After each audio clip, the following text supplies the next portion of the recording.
Para iset up ang profile mo, i-click mo lang yung profile button sa kaliwa.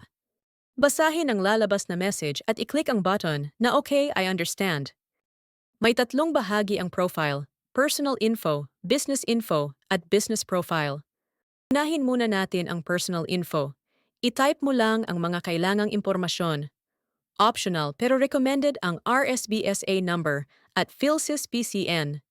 Para sa selfie, i-click ang Take Selfie button. Isakto ang mukha sa loob ng bilog at i-click ang Snap Photo. Kung okay ka na dito, i-click ang Save Photo. Para sa ID naman, click mo ang Upload ID. Piliin kung anong ID, tapos upload mo na.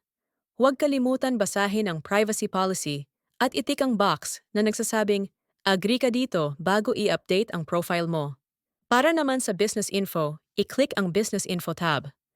Basahin ang lalabas na message at i-click ang I understand. Sa Business Info tab, ilagay mo lang ang mga detalye ng negosyo mo. Kung individual ka lang at walang business, pwede mong i-click ang Copy from Personal Info. Ilagay mo rin yung TIN at optional na SEC number mo. Basahin ang Terms and Conditions at itik ang box nito kung agree ka dito. Basahin rin ang tungkol sa TaxSumo account at itik ang box nito bago i-click ang Update Business Info. Para maidagdag ang iyong mga accreditations at affiliations sa iyong profile, buksan ang Business Profile tab. I-click mo lang ang button na may plus sign para makapag-apply. Pagkatapos, i-click naman ang Apply button sa ilalim ng pangalan ng accreditation kung saan ka kwalipikado. Lalabas ang Application Submitted kapag successful ang pag-submit. Pagkatapos, i-click ang Save Changes. Makikita mo ang mga na-verify na accreditation sa list of trade accreditations sa profile mo.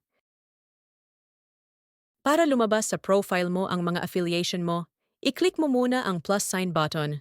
Pagkatapos, hanapin mo yung organisasyon kung saan ka miyembro at i-click ang Apply button sa ilalim nito.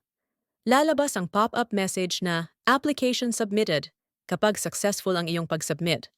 Kapag tapos ka na mag-apply sa lahat ng affiliation mo, i-click mo ang Save Changes. Kapag na-verify na, makikita na ang iyong affiliations sa section na Member of the Following Associations.